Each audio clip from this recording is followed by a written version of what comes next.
guys. It's Nikki. It's Bo. We're just here to kind of recap what we did this past Sunday at the VFW Park. We did the 2020 Back to School Survival and Support for our parents and our teachers, and for those who also support families, maybe don't have families of their own. But in that, we gathered, we broke out into smaller groups, and we answered a few questions just about what school was going to look like and feelings surrounding that, because this is a very non-neutral moment, right? Like, this is not a space where everything is great and we're going back to school happy and we're stopping by Genesis for coffee after we drop our kids off. The questions that we had everybody ask was just like, what's the plan for your kids? How are you feeling about it? And how are your kids feeling about it? Those questions lead to meaningful conversation. And we just had our families talk about that, or our people talk about that in those meaningful conversations, and then just offered some encouragement on how to take meaningful conversations and have them lead to a more spiritual conversation. And Bo's going to talk a little bit more about that. That's awesome, because I know that when I answered those questions, Harvest is going into the transitional kindergarten at Berkeley, and that's all virtual, right? And how does a kindergartner going to do virtual, and the feelings of that and the uncertainties of that and our own health issues in our own home? Just had a lot. And then other people in my group were talking about some of their kids having anxiety at this time and concerns for the kids not flourishing. So immediately when we answered those questions, it was a meaningful conversation. It was a conversation that was in depth and right. And we want to be able to be people who respond to those conversations as Jesus people, right? As people with the Spirit of God in us. And the way to take a meaningful conversation about our kids, our families, our work, and shift that into a spiritual conversation would be able to ask these 5 words, to say these 5 words. Can I pray for you?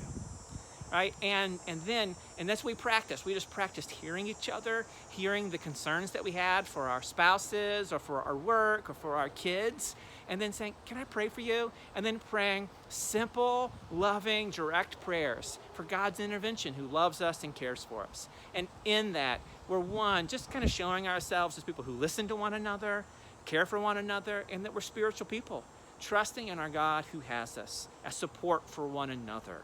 It's not the end all, but it's a great beginning for so many of us who are just wanting avenues to continue to love our neighbors in simple ways. And so that's what we had the chance to practice then on Sunday, was practicing listening and then responding in that meaningful conversation. Can I pray for you? And I guarantee, if you're watching this, you've probably had in the last week 3 or 4 incredibly meaningful conversations, if you're a parent, if you got kids going to school, or your teacher, about that uncertainty. And I want your ears and your minds and your hearts to maybe be prompted when you do engage in meaningful conversations where somebody's bringing heavy or big concerns or even great excitement. Can I pray for you? So that's what we did. Okay, as we're moving back and forth. And after we prayed for one another, we talked about how do you do this within your networks, within your neighborhood, within your schools at this time, to be the spiritual person, to have a place to come together for community, but also to pray for one another. So we did some brainstorming and asked people to share what they would be doing. And there's different ways to do that. So Nate actually is going to be doing something with his kids. They're doing, after the first day of school, they have a half a day, a Swedish pancake meal where his kids are going to invite their friends to come to the house to eat pancakes, and then Nate is going to pray a blessing over them. They're going to engage in those conversations. It's a comfortable space for Nate, because Nate says that he's used to being in that awkward place, and the kids kind of expect it from him. So that is what he's doing. He has got teenagers, and so that's what he will be hosting. Manya had shared that she's going to ask her neighbor if they would like to come together and do some type of gathering in their neighborhood in regards to encouragement to go back to school. For me, thinking about doing anything before or the day of feels very overwhelming. So we're going to host a beers and brat on a Friday and invite classmates and their families to come on over and have a brat and have a beer or a glass of water or a pop and just engage in those questions of, how did it go? How are you feeling? And just to have that space to pray. So our encouragement to you in this is step in to those conversations, right? Be bold in your faith, pray for people, and be known as the spiritual people in your neighborhood if you aren't already. So.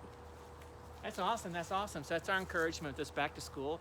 So if you can, you feel like you have the margin, you feel like there's God's prompting to host, to come up with some sort of idea. It doesn't have to be heavy. It doesn't have to be hard. It doesn't have to be inside. All these ideas that you heard were all social distance in backyards or front yards, outside for families and kids. Carmel and I are going to invite all of our neighbors just to kind of come together on the Saturday before the school. That's this coming Saturday for us because our school starts on Monday. And we're going to invite all the families, and Ferndale starts on Monday as well. So we're going to invite all of the families on our block who are around in the afternoon on Saturdays to kind of come together. We're going to have like popsicles or something for them to kind of gather around and share their stories of what they're thinking and feeling, and then take a moment just to pray for kids, parents, and the teachers on our block. So we want to invite you. Could you host something, right? Could you gather people in some form, even if that is just 3 or 4 people? Or would you team up with some others in order to do this? So that's what we're trying to invite you into, or just to have your eyes open, as Nikki said, for those conversations that you're going to be having with parents, teachers, and kids in the next month. So thanks so much. I hope this training helped you out. If there's any resources that we have, we will put it down there in the chat as far as other things that you can grab from us. I know that we have some signs that people could use for like a back to school picture and things like that, but hopefully you find this helpful. Have a great week.